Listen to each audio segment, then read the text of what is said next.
मेरे को ये लगता था मैथ में मैं जीरो ही रहूंगी हमेशा, मैथ मेरी ठीक नहीं हो पाएगी, मेरे को कुछ नहीं समझ में आता था मैथ में। और आपके कितने नंबर हैं उसमें मैथमेटिक्स में? सर मेरे ये मुझे लगता है सिलेक्शन का सबसे बड़ा कारण रहा है। हाँ जी। जितना आप संघर्ष कर रहे हैं, तो सबसे ज्यादा संघर्ष में अगर देखा जाए तो माता पिता के भी मेरी सपने मम्मी होते हैं। का जो लाइब्रेरी है मेरे घर से 4 किलोमीटर दूर थी। मेरी मम्मी, मुझे ये लगता था कि हमसे भी ज़्यादा इंटेलिजेंट बच्चे पढ़े हैं तो मैं क्या कर पाऊंगी। जीवन में जैसे लड़कियों के लिए बहुत सारी संघर्ष कहानी होती है, कई सारी कठिनाइयों का सामना करना पड़ता है। मैं हमेशा बीमार रहती थी। मेरी लाइब्रेरी में सारे बच्चे कहते थे इसका कांस्टेबल में भी नहीं होगा, यूपीएसआई तो बहुत दूर है। आज मैं यूपीएसआई के सिलेक्शन पे हूँ। अगर आपने ठान लिया है तो सफलता आपके चरण जरूर चूमेगी। जिंदगी तुझसे कब तक समझौता किया जाए, जीने का शौक तो बहुत है लेकिन कब तक मर के जिया जाए। जब ये जिंदगी तू जलेबी की तरह उलझ ही रही है तो क्यों ना चाशनी में डुबाकर जिंदगी का मजा लिया जाए। ऐसे ही उत्तर प्रदेश सब इंस्पेक्टर में सफल अभ्यर्थियों को बहुत सारी शुभकामनाएं। उसी में एक गुड़िया का सिलेक्शन हुआ है। इनके जीवन में बहुत सारी संघर्ष की कहानी रही है, वो हम लोग सुनेंगे। और पहले तो बिटिया का नाम जानते हैं। बिटिया आपका नाम क्या है? मेरा नाम लक्ष्मी है। लक्ष्मी जी, आपको बहुत सारी शुभकामनाएं, उज्जवल भविष्य की मैं कामना करता हूँ। विद्याग्राम परिवार आपको बहुत उज्जवल आगे बढ़ने की शुभकामनाएं देता है। बेटा, आपसे मैं एक प्रश्न पूछना चाहूँगा कि जीवन में जैसे लड़कियों के लिए बहुत सारी संघर्ष कहानी होती है कि जैसे इसमें माता पिता तो सपोर्ट करते हैं, लेकिन सबसे बड़ी कहानी ये होती है कि मोहल्ले में और भी बहुत सारे लोग होते हैं, कई सारी कठिनाइयों का सामना करना पड़ता है लड़कों की अपेक्षा लड़कियों को। तो आपके जीवन में ऐसी बहुत सारी संघर्ष की कहानी सर मेरी जो कॉलोनी में है किसी को ये नहीं पता कि मैं प्रिपरेशन कर रही हूँ गवर्नमेंट जॉब की। सबको यही पता है कि ये नर्सिंग की जॉब करती है। और मैं अपनी लाइब्रेरी में एक ऐसी लड़की हूँ जो सबसे कम लाइब्रेरी में बैठती थी, हमेशा बीमार रहती थी। मेरी लाइब्रेरी में सारे बच्चे कहते थे इसका कांस्टेबल में भी नहीं होगा, यूपीएसआई तो बहुत दूर है। आज मैंने जब यूपीएसआई निकाला है तो मेरी लाइब्रेरी में सब बच्चे बोल रहे हैं इसने तो बहुत बड़ा काम कर दिया, हमारी लाइब्रेरी से अभी तक किसी ने यूपीएसआई नहीं निकाला और ये बीमार रहने के बाद भी इसने इतना अच्छा काम करा है। बच्चों, आपसे मैं ये कहना चाह रहा हूँ कि अगर ज़िंदगी में हमने कुछ भी ठाना है तो मुझे लगता है वो संभव है। बस आपके अंदर हुनर होना चाहिए और शिद्दत भाव से मेहनत करने की एक हमारे पास तजुर्बा होना चाहिए, तो हम सब कुछ हासिल कर सकते हैं। ऐसा बिटिया ने कर दिखाया है। जैसा आप सभी लोग जानते हैं, बिटिया का बैकग्राउंड जिस हिसाब से बताया नर्सिंग की तरफ थे आप। हाँ जी। और इसके बाद सब इंस्पेक्टर में 4 विषय आते हैं। हाँ जी। मैथमेटिक्स, हिंदी और जीके जीएस में मूल विधि, पॉलिटी है और रीजनिंग। नर्सिंग में आप देखेंगे तो वहाँ हिंदी का तो कोई ऐसा रोल रहता नहीं है। तो आपने उस सब्जेक्ट से हिंदी को कैसे कवर किया? सर मैं नर्सिंग की जॉब छोड़ने के बाद मैं ट्यूशन पढ़ाती थी। मेरी छोटी सिस्टर दिल्ली पुलिस में है। उसने जब दोबारा कोरोना आया तो मेरे सारे बच्चों को भगा दिया कि अब तुम्हारी मैडम तुम्हें पढ़ाएगी नहीं। फिर मेरी छोटी सिस्टर ने बोला कि दीदी तू तैयारी कर और तू कुछ कर सकती है, कि तू हमसे भी ज़्यादा इंटेलिजेंट है, तो कुछ कर सकती है। मुझे ये लगता था कि हमसे भी ज़्यादा इंटेलिजेंट बच्चे पढ़े हैं तो मैं क्या कर पाऊँगी। फिर जब मेरी सिस्टर लगी तो मुझे लगा कि हाँ इसने करा तो मैं भी कुछ कर सकती हूँ।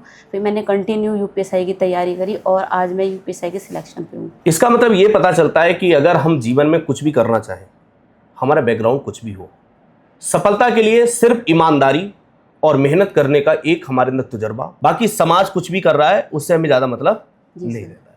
जैसे मान लीजिए आप जिस लाइब्रेरी में पढ़ने जाते थे वहाँ और भी बच्चे एसआई की तैयारी कर रहे होंगे, तो आप उनसे अलग आपका जो पढ़ने का तरीका होगा। सर मैं मैथ में बिल्कुल जीरो थी। मैंने जब आदित्य रंजन की सर की क्लास ली, फर्स्ट क्लास, मुझे कुछ समझ में नहीं आया। फिर मैंने वही क्लास दोबारा ली तो मेरे को ऐसा लगा ही नहीं कि हाँ मैं मैथ में कुछ कर नहीं सकती। पहले मुझे लगता था कि मैं मैथ में कुछ नहीं कर पाऊंगी और आज मैंने यूपीएसआई में 39 क्वेश्चन ठीक करे थे आदित्य रंजन सर की वजह से। हिम्मत ना हारिए, विसारिए ना राह। कहने का मतलब ये है कि आपने पहली बार जब मैथ पढ़ी तो आपको समझ में नहीं आई, लेकिन आपने हार नहीं मानी। सीखने का हमारे अंदर एक लालसा था और हमें लगता था कि हम सीख सकते हैं। तो सर की क्लास आपने दोबारा देखी तो आपको फिर मैथ समझ में आने लगी। इसका मतलब सर ने जीरो से बिल्कुल एकदम बेहतरीन तरीके से पढ़ाया होगा। फर्स्ट से मुझे अर्ज पे ला दिया सर ने। और आपके कितने नंबर हैं उसमें मैथमेटिक्स में? सर मेरे 39 क्वेश्चन ठीक है। 39। और ये मुझे लगता है सिलेक्शन का सबसे बड़ा कारण रहा है। हाँ जी। जिस समय आपका सिलेक्शन हुआ सबसे पहले आपने किसको बताया? सर मैं तो खाना खाने के बाद बर्तन धो रही थी और मेरे भैया बैठे हुए थे। मेरे भैया ने पहले देखा तो मुझे ट्रस्ट नहीं हुआ कि हाँ मेरा हो गया। उसके बाद मेरी मम्मी बोल रही बेटा एक बार और चेक कर ले। मैंने देखा फिर दोबारा तो मैंने देखा तो हाँ मेरा फाइनली हो गया था। और सर मुझे पहले भी लगा था कि हाँ मेरा हो जाएगा, क्योंकि मेरा मैथ इतना अच्छा हो गया था ना आदित्य रंजन सर की वजह से। मेरे को ये लगता था मैथ में मैं जीरो ही रहूँगी हमेशा, मैथ मेरी ठीक नहीं हो पाएगी, मेरे को कुछ नहीं समझ में आता था मैथ में। और सर मेरी संघर्ष की कहानी के पीछे मेरी मम्मी की मेहनत है और मेरे भाई का हाथ है। बिल्कुल बिल्कुल। और मुझे लगता है कि जितना आप संघर्ष कर रहे हैं और उसमें सबसे ज़्यादा संघर्ष में अगर देखा जाए तो माता पिता के भी मेरी सपने होते मम्मी हैं। का सर, मेरी जो लाइब्रेरी है मेरे घर से 4 किलोमीटर दूर थी। मेरी मम्मी 1 बजे दोपहर में गरम गरम खाना देने जाती थी। मेरी पूरी लाइब्रेरी के बच्चे बोलते थे कि आंटी इतनी दूर से आते हैं खाना देने। आपके सपने को साकार करने के लिए माता पिता का कितना अहम रोल होता है। समझिए बिटिया, लाइब्रेरी में 4 किलोमीटर दूर लाइब्रेरी हाँ थी जी। और माता जी गर्म खाना लेकर जाती थी। किस लिए? एक उम्मीद थी कि जो बेटी है वो हमारे सपने को क्या करेगी, साकार करेगी, और आपने वो कर दिखाया। हाँ जी। और आप इस जॉब के बारे में तो जानते ही हैं। मुझे लगता है उत्तर प्रदेश में जो दरोगा की भर्ती होती है हर एक व्यक्ति का सपना होता है। हाँ जी सर, मेरी ड्रीम जॉब यही थी और मुझे सिविल चाहिए थी, मुझे सिविल ही मिली है। जैसे आप मान लीजिए नर्सिंग से आप इधर एसआई की तरफ आई और आपको पहली बार सफलता मिली, इससे पहले कोई एग्जाम एसआई से पहले किसी 60,000 कांस्टेबल दिया था, उसमें 60,244? हाँ जी, उसमें मेरा हुआ नहीं। अच्छा, उसमें नहीं हुआ था। नहीं। इसका पहली बार दरोगा की भर्ती आपने हाँ देखी, जी। इसमें आपका हो गया। हाँ जी। जो आपके मित्र हैं या आपको इस जॉब तक पहुंचने के लिए आपका जो सपोर्ट किया हो, किसी का भी आप नाम लेना चाहते हैं? सर मेरे सपोर्ट में मेरे पेरेंट्स का ही हाथ है, मेरी मम्मी, मेरे भाई, मेरी सिस्टर। अच्छा। अगर मेरी सिस्टर ट्यूशन के बच्चों को नहीं भगाती ना तो मैं आज इस मुकाम पे नहीं होती। अच्छा, इस वीडियो के माध्यम से अपने माता पिता के लिए क्या कहना चाहेंगे आप? सर मैं ये कहना चाहूँगी, जैसे पेरेंट्स मेरे हैं ना सबके हो, और सबको पढ़ाई का मौका मिलना चाहिए हर लड़की को। कई बच्चियां ऐसी हैं जिनके सपने तो हैं और उन्हें सही मतलब सपने भी देख रहे हैं और सही करने की एक अंदर से क्या है, हिम्मत भी है, हाँ जी। लेकिन कई ऐसे समाज का दुर्व्यवहार होता है, खासकर बहनों के लिए।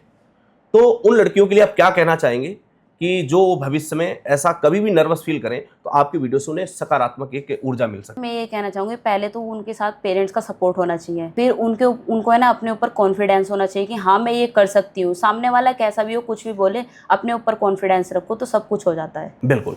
तो इस वीडियो के माध्यम से मैं भी एक बात कहना चाह रहा हूं कि अगर आपने ठान लिया है तो सफलता आपके चरण जरूर चूमेगी। बस आपके अंदर ईमानदारी होनी चाहिए, और चाहे समाज में कितनी दूषित माहौल मिल जाए या फिर आपको कोई पीछे करने का प्रयास कर रहा हो, लेकिन कहते हैं कि जब हमारे अंदर सफलता के स्वाद चखने की हिम्मत है और हमारे अंदर वो तजुर्बा है, हमारे अंदर वो टैलेंट है, तो चाहे जो भी हम नौकरी लेना चाह रहे हो उसे हम सही करके दिखाएंगे, और वो गुड़िया ने करके दिखाया। थैंक यू, धन्यवाद।